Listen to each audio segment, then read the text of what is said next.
Hello students, welcome you all in the video lecture series of PPC.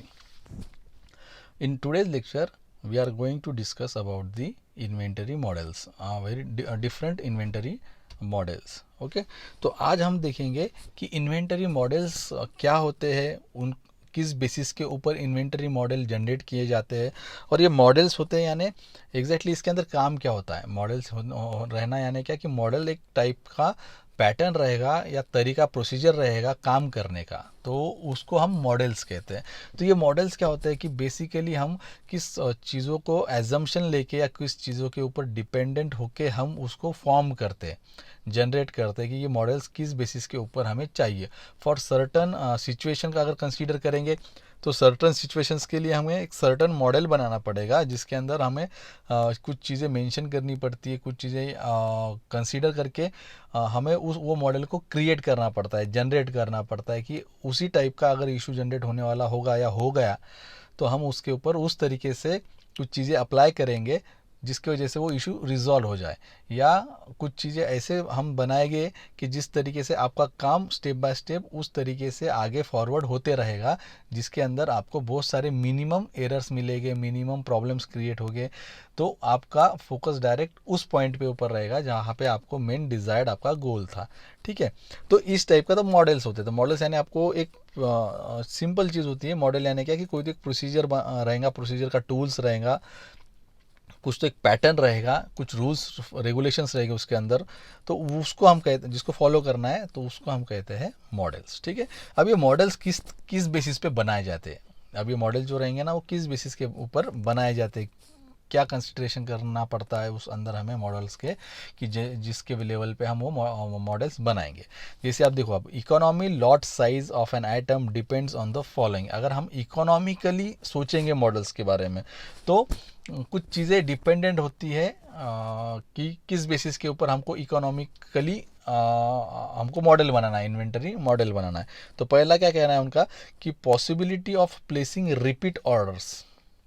होता क्या है कि आपको जो मॉडल बनाना है तो क्या कंसिडर करना पड़ेगा कि आपको लगता है कि फ्यूचर डिमांड में आपके ऑर्डर्स रिपीट होने वाले हैं, आपके ऑर्डर्स कंटिन्यूसली बढ़ते रहेंगे, आपको रिपीट पे रिपीट ऑर्डर्स आते रहेंगे, तो वो एक कंसिडरेशन आपको करना पड़ेगा। देन नेचर ऑफ डिमांड, आपका फ्यूचर में आने वाला डिमांड किस बेसिस के ऊपर रहेगा, उसका उसका नेचर क्या रहेगा। अब नेचर यानी क्या कि आपका डिमांड फ्लक्चुएट होने वाला है क्या, क्या उसमें कुछ मॉडिफिकेशंस रहेंगे क्या। आपका जो प्रोडक्ट है वो प्रोडक्ट जब मार्केट में लॉन्च करेगा होगा या कस्टमर के पास जाएगा तो कस्टमर उसको किस लेवल तक रिस्पॉन्ड करेगा, वो एक one of kind of nature होता है आपके डिमांड का। कि फ्यूचर में मान लो कि मैंने आज आपका कोई भी प्रोडक्ट ले लिया और मुझे उसका सर्विस अच्छा नहीं लग रहा है या कुछ दिनों के बाद उसमें कुछ प्रॉब्लम क्रिएट हो रही है, तो मैं उसको लूँगा या नहीं लूँगा, तो वो आपको एक सर्वे में समझ में आ जाता है कि आपको सर्वे करना पड़ेगा उसके लिए, या समझ में आ जाएगा कि मुझे कौन सी चीज़ों पे फोकस करना है, कौन सी चीज़ों पे फोकस नहीं करना है। तो जो मैंने एक एजम्पशन के बेसिस के ऊपर, फोरकास्टिंग के बेसिस के ऊपर मैंने तो ऑलरेडी मार्केट मेरा मैन्युफैक्चरिंग बना के रख दिया है, लेकिन अभी वो मार्केट में इतना नहीं चल रहा है क्योंकि वो सेटिस्फैक्शन नहीं दे रहा है कस्टमर को, तो तब जाके आपका लॉस बहुत होने वाला है। तो यहाँ पे भी आपको इकोनॉमिकली जो भी इन्वेंट्री मॉडल बनाना है तो आप उसके ऊपर एक लॉजिक लगाते हो कि आपका नेचर किस किस टाइप का रहेगा, आने वाले अपकमिंग दिनों में ट्रेंड क्या रहेंगे, उसके सोर्सेस क्या रहेंगे, फिर किस चीज़ों का ज़्यादा फैशनेबल रहेगा या किस चीज़ों में ज़्यादा फोकस किया जाया रहेगा। तो ये सारी चीज़ें आपको कंसीडर करके भी आपको एक इन्वेंटरी मॉडल बनाना इम्पोर्टेंट होता है। Then availability of discount. अब आप डिस्काउंट देने की बात जब होती है कि देखो डिस्काउंट का एक क्राइटेरिया होता है, जब भी आप कोई प्रोडक्ट के ऊपर देखते हो कि एकदम 50% 60% इतना डिस्काउंट क्यों मिलता है। क्या हो जाता है कि जब भी आप कोई प्रोडक्ट बनाते हो, मैन्युफैक्चरिंग करते हो, तो आप उसका एक रॉ या एक जनरल मैन्युफैक्चरिंग कॉस्ट निकालते हो कि इतना मुझे मैन्युफैक्चरिंग कॉस्ट मिल गया। फिर उसके अंदर आप बाद में ऐड करते हो कि आपको लेबर कॉस्ट क्या रहेगा या ट्रांसपोर्ट कॉस्ट क्या रहेगा, इलेक्ट्रिसिटी कॉस्ट, ये सारी चीज़ें रहती है। उसके अंदर हम एंड कस्टमर तक जाने तक का एक कॉस्टिंग बनाते हैं और वो कॉस्टिंग के बाद हम अपना प्रॉफिट का एक परसेंटेज उसके अंदर ऐड करते हैं कि जितना आप फिर वो परसेंटेज जो रहता है वो डिपेंड करता है कि आपका प्रोडक्ट मार्केट में किस तरीके से लोगों के बीच में है। यानी वो अच्छा ब्रांड है आपका, या आपका प्रोडक्ट बहुत ज़्यादा डिमांड में आता है, तो उस बेसिस के ऊपर, कॉम्पिटिटर के बेसिस के ऊपर आप क्या करते हो कि आपका प्रोडक्ट का प्राइसिंग फिक्स करते हो। तो अब इस प्राइसिंग के ऊपर क्या हो जाता है कि कभी कभी आपके पास कॉम्पिटिटर ज़्यादा आ जाते हैं, एक चीज़ रहती है। सेकंड चीज़, आपके पास स्टॉक बहुत ज़्यादा हो जाता है आपका मैन्युफैक्चरिंग का, तो वो भी बेचने को आपको तकलीफ होती है, तब आप एक डिस्काउंट का देने का सोचते हो। और ये दो चीज़ें जब करते हैं तो डिस्काउंट देते समय आपको एक चीज़ ध्यान में रखनी है कि जो आपने रेशो रखा था प्रॉफिट रेशो, तो वो उसमें वो ज़्यादा कम ना हो जाए, आपको उसका प्रॉफिट बहुत कम ना हो जाए। तो ये आपको एक चीज़ ध्यान में रखनी है। तो डिस्काउंट आप कब दे सकते हो ज़्यादा, कि जब आप ह्यूज अमाउंट में रॉ मटेरियल खरीदते हो। जितने ह्यूज अमाउंट में रॉ मटेरियल क्वांटिटी में खरीदोगे, तो उतना ही उसका प्राइसिंग क्या हो जाता है, कम होते जाता है। तो जितना रॉ मटेरियल आपका सस्ते में मिलेगा, तो इनडायरेक्टली आपका जो आपने फाइनल प्राइसिंग रखा था उसमें आप उसके अंदर डिस्काउंट दे सकते हो। तो एक चीज़ रहती है डिस्काउंट देने के लिए, वहाँ पे आपको एक बेनिफिट मिल जाता है कि किस बेसिस के ऊपर आपको डिस्काउंट देना है। लेकिन डिस्काउंट देने के लिए कोई चीज़ें प्रोवोक की जाती है, वो एक होती है कॉम्पिटिटर का एक डिस्काउंट रहेगा। कॉम्पिटिटर का जो भी प्रोडक्ट रहेगा वो आपसे कंपैरेटिवली मार्केट में अगर ज़्यादा जा रहा है या ज़्यादा उसकी डिमांड होगी, तब आपको डिस्काउंट देना इंपॉर्टेंट हो जाता है। थर्ड थिंग, जब आपका स्टॉक बहुत ज़्यादा आपके पास पड़ा हुआ है लेकिन वो मार्केट में बेचा नहीं जा रहा है, तब आप उसको डिस्काउंट देते हो। तो ये सारी चीज़ें कंसीडर करके आपको क्या करना पड़ता है, एक मॉडल बनाना पड़ता है डिस्काउंट के कंसिडरेशन में भी। देन लास्ट है सिंगल और मल्टीपल प्रोडक्ट मैन्युफैक्चर। अब इसमें होता क्या है कि आपको ही डिसाइड करना पड़ता है कि जब आपको मॉडल एक इन्वेंट्री मॉडल बनाना है, तो इन्वेंट्री मॉडल वो भी इकोनॉमिक के बेस के ऊपर, तो आपको कंसीडर करना है कि मेरे मैन्युफैक्चरिंग फर्म में, प्लांट में मुझे कितने प्रोडक्ट बनाने हैं। मान लो कि मैं एक डेडिकेटेड एक सिंगल प्रोडक्ट पे जाऊंगा और सिंगल प्रोडक्ट ही मेरा मैन्युफैक्चरिंग करते रहूँगा कंटिन्यूसली, तो मुझे उतनी तकलीफ नहीं होगी और मुझे इकोनॉमिकली भी इतना उसमें इनपुट देने की ज़रूरत नहीं रहेगी। तो एक बेनिफिट वहाँ होता है। अगर मान लो आपने मल्टीपल मैन्युफैक्चरिंग प्रोडक्ट बनाने का प्लानिंग किया है, तो आपको उतने सारे सोर्सेस अवेलेबल करके रखने पड़ेंगे आपके प्लांट के अंदर। तो उतने सारे सोर्सेज जब आप अवेलेबल करके रखोगे, तो आपको ऑब्वियस चीज़ है कि आपको प्लांट का साइज़ भी बड़ा लगेगा, उसके अंदर सोर्सेज जो रहेंगे आपको जो चाहिए थे वो भी क्वांटिटी में बड़े बड़े रहेंगे, नंबर ऑफ़ क्वांटिटी में बड़े रहेंगे। तो हो जाता क्या है कि जिसकी वजह से नंबर ऑफ़ मशीन्स बढ़ जाएंगी, नंबर ऑफ़ स्किल्स ऑपरेटर बढ़ जाएंगे, नंबर ऑफ़ रॉ मटेरियल्स बढ़ जाएंगे, फिर स्टोरेज के रखने के लिए जगह आपकी बड़ी करनी पड़ेगी आपको। तो इसमें हो जाता क्या है कि आपका जो इकोनॉमी है वो कॉस्टिंग थोड़ी सी बढ़ जाती है। तो एक चीज़ के ऊपर भी आपको ध्यान रखना है कि आपको जब भी कोई भी इन्वेंट्री करना है, तो आपके पास नंबर ऑफ़ प्रोडक्ट जितने ज़्यादा रहेंगे, तो इन्वेंट्री करने को आपको उतना ही तकलीफ ज़्यादा होने वाली है, क्योंकि उसको डायरेक्ट और इनडायरेक्ट सपोर्ट करने वाले पार्ट्स मटेरियल्स बहुत ज़्यादा होते हैं, तो उसको भी आपको इन्वेंट्री में कंसीडर करना पड़ता है। और वो कंसीडरेशन करते समय आपको बहुत ज़्यादा तकलीफ हो जाती है। तो वहाँ पे भी आपको बहुत ज़्यादा प्रॉब्लम क्रिएट होने वाले हैं जब आप मल्टीपल प्रोडक्ट की बात कर रहे हो, राइट। तब जाके आपको वो इश्यूज़ कंसीडर करने पड़ते हैं, तो वो भी फिर आपका एक इन्वेंट्री मॉडल के अंदर कंसीडर किया जाता है, ठीक है। अब क्या कहता है कि ये तो हो गए बेसिक मॉडल कि inventory models considering the above aspects can be classified as under. अब जो हमने जो ये किए ये बेसिक पॉइंट्स थे। अब इस बेसिक पॉइंट्स के अलावा भी हमें कुछ कंसीडर करने पड़ते, जैसे फर्स्ट दिखाया उन्होंने कि स्टैटिक इन्वेंटरी मॉडल। अब एक ये जो 3 4 5 चीज़ें हमने देखी है, उसके ऊपर फिर एक मॉडल बनाया उन्होंने, कंसीडर किया है कि एक मॉडल मार्केट में चलता है। फर्स्ट है वो स्टैटिक इन्वेंटरी मॉडल। अब स्टैटिक इन्वेंटरी मॉडल में होता क्या है, देखते हैं। It is applicable in case where only one order can be placed to meet the demand. यानी सिंपल चीज़ है, इसके अंदर उन्होंने क्या कहा है कि स्टैटिक यानी क्या, स्टेशनरी, यानी इसमें कुछ ज़्यादा फ्लक्चुएशन नहीं रहेगा। है ना, अप एंड डाउन्स नहीं रहेंगे। तो स्टैटिक्स यानी क्या, स्टेशनरी यानी स्टेशनरी इन द सेंस कि एक ही टाइप का, एक ही नेचर का जो भी वर्क प्रोसेस रहेगा, वर्क फ्लो रहेगा, इन्वेंटरी मॉडलिंग रहेंगी, एक्स वाई जेड चीज़ें जो भी रहेंगी वो एक ही नेचर का रहेगा, एक ही फॉर्म का रहेगा, उसका एक स्टैंडर्ड प्रोसीजर रहेगा, उसको बस फॉलो करते जाना है, उसमें कुछ भी चेंजेस नहीं होंगे। तो उसको हम कहते हैं स्टैटिक इन्वेंटरी, यानी स्टैटिक चीज़ें।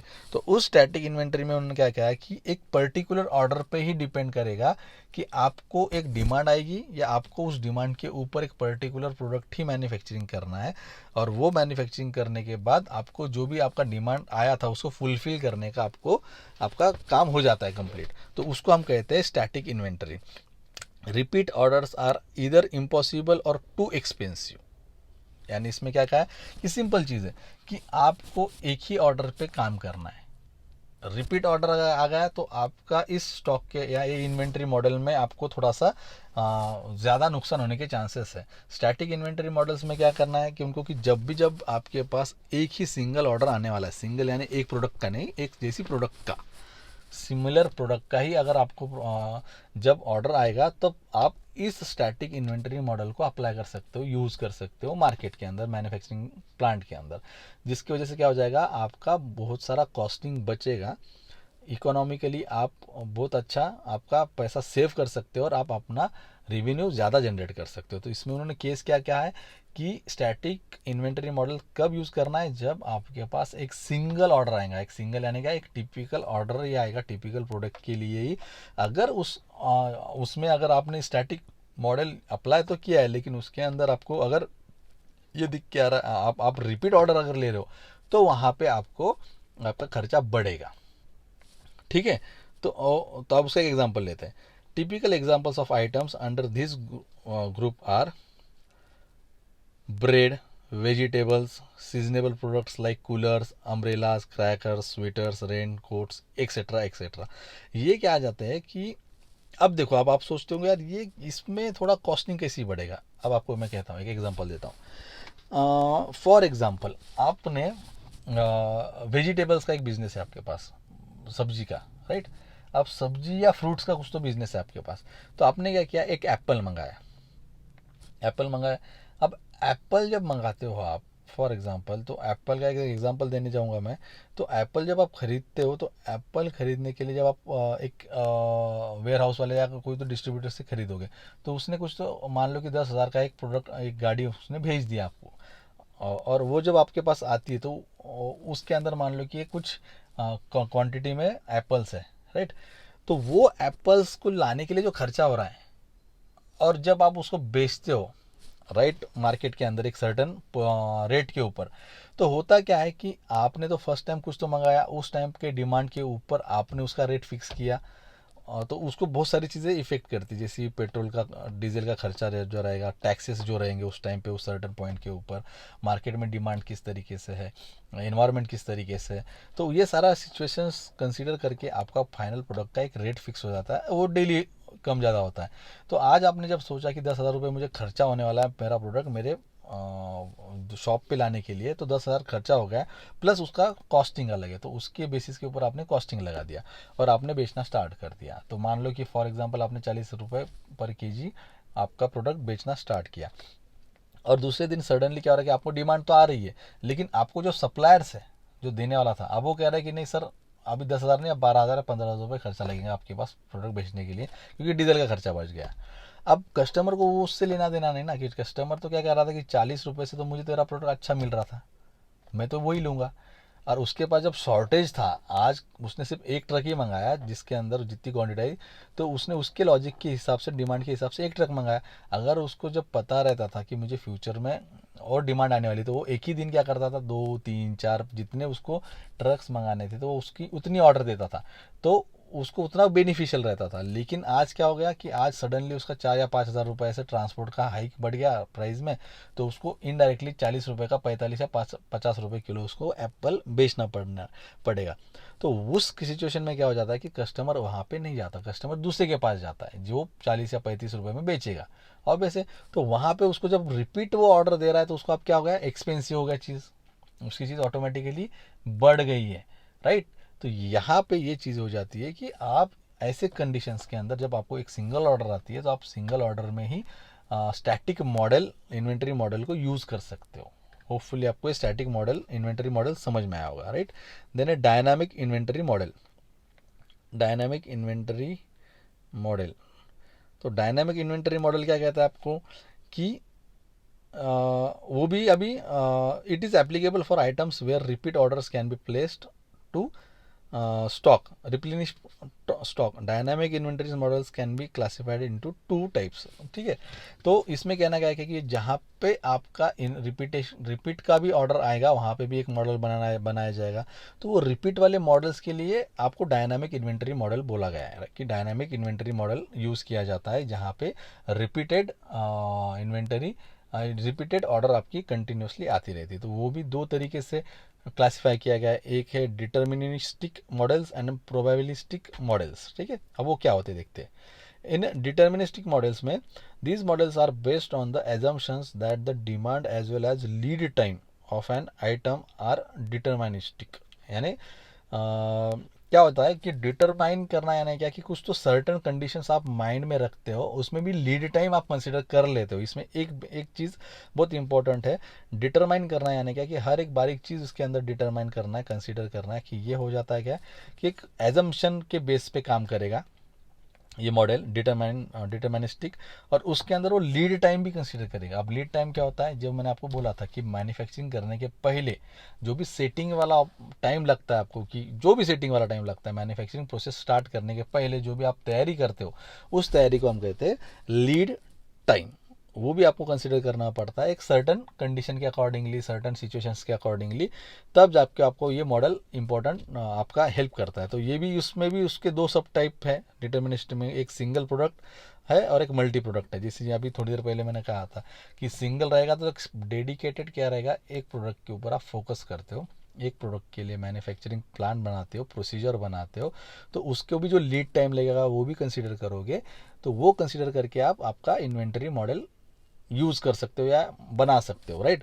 तो सेकंड होता है मल्टीपल प्रोडक्ट इन्वेंटरी मॉडल्स, यानी जैसे आपके एक प्लांट के अंदर आप मल्टीपल मैन्युफैक्चरिंग प्रोसेस करने वाले हो, मल्टीपल मैन्युफैक्चरिंग प्रोसेस करने वाले हो या प्रोडक्ट बनाने वाले हो, तो आपको ऑब्वियस है कि वहाँ पे भी लीड टाइम लगेगा। कि मान लो एक प्रोडक्ट के लिए मुझे इनिशियल पॉइंट पे लीड टाइम ये लग रहा था, जब मैं उसको स्विच करूँगा तो दूसरा प्रोडक्ट मैन्युफैक्चरिंग करने के लिए जो भी मुझे टाइम बीच में लग रहा है उसका सेटिंग करने के लिए, वो लीड टाइम भी मुझे कंसिडर करना पड़ेगा।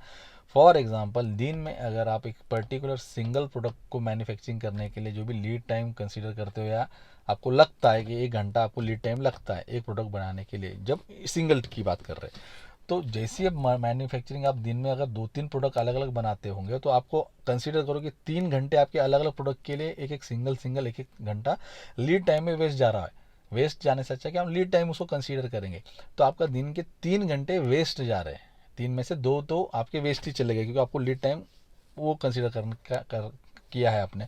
तो उसके बेसिस के ऊपर आपको भी आपका ये हेल्प करता है कि आपको ये मॉडल हेल्प करता है, राइट। तो ये हो गया आपका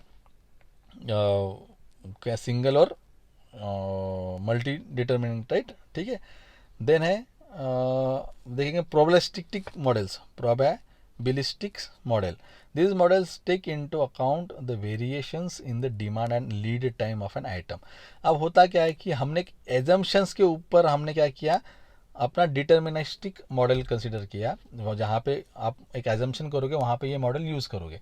लेकिन जहाँ पे मान लो कि एक आपका डिमांड है, उसके अंदर कंटिन्यूसली वेरिएशंस आ रहे हैं, यानी वेरिएशंस आ रहे हैं यानी क्या कि कभी प्रोडक्ट का डिमांड कम हो रहा है, कभी ज़्यादा हो रहा है, उसके अंदर फीडबैक कम हो रहा है, ज़्यादा हो रहा है। तो इस तरीके से जब उसके अंदर आपका फ्लक्चुएशन बढ़ते रहेगा डिमांड के अंदर, तब जाके आपको क्या करना है, प्रोबेबिलिस्टिक मॉडल यूज़ करना है, जिसके अंदर लीड टाइम भी कंसीडर करना है आपको, और उसकी वजह से आपका जो भी होने वाला खर्चा है वो बचेगा, ठीक है। अब इसके अंदर उन्होंने बहुत सारी चीज़ें की, क्या आपको एजम्पशंस करने हैं कि जैसे एग्जैक्टली कौन सा पीरियड है, कितना पीरियड है, कितना टाइम लगने वाला है, कितना आपका ऑर्डर आने वाला है, उसको फिक्स करने के लिए कितना टाइम लगेगा, इनिशियल पॉइंट कितना लगेगा, इनिशियल टाइम कितना लगेगा। तो ये सारी इतनी सारी चीज़ें कि ये मॉडल्स के अंदर आपको कंसीडर करनी पड़ती है। तो बेसिक चीज़ क्या है कि आपका इन्वेंट्री मॉडल क्या करता है, आपका जो इनिशियल कॉस्टिंग है वो आपका बचाता है और आपका रेवेन्यू जनरेट करने में वो बहुत ज़्यादा हेल्प करता है। तो इसीलिए ही आपका इन्वेंटरी मॉडल बहुत इंपॉर्टेंट है मार्केट एजम्पशंस के हिसाब से, इंडस्ट्री प्लांट के हिसाब से, राइट। तो ये चीज़ें आप कंसीडर करके आपको फोकस करना है। यानी जो मैन्युफैक्चरिंग करने वाला वो इंसान रहता है वो इसको ज़्यादा फोकस में लेके ही काम करता है। तो सिंपल चीज़ें हमने क्या देखा, इन्वेंटरी मॉडल्स के कुछ एजम्पशंस देखे, उस एजम्पशंस के बेसिस के ऊपर दो मॉडल्स देखे, एक स्टैटिक मॉडल्स है और एक डायनामिक मॉडल्स है। स्टैटिक मॉडल्स एक सिंगल पर्टिकुलर प्रोडक्ट के लिए यूज़ किया जाता है, और डायनामिक मॉडल जिसके अंदर फ्लक्चुएशन होता है प्लस लीड टाइम भी कंसिडर किया जाता है, वहाँ पे हमारा डायनेमिक इन्वेंटरी मॉडल भी हम कंसिडर करते हैं। ठीक है, तो मुझे लगता है आज के लेक्चर में इतना ही। नेक्स्ट लेक्चर में हम नेक्स्ट वीक देखेंगे। Till then, thank you.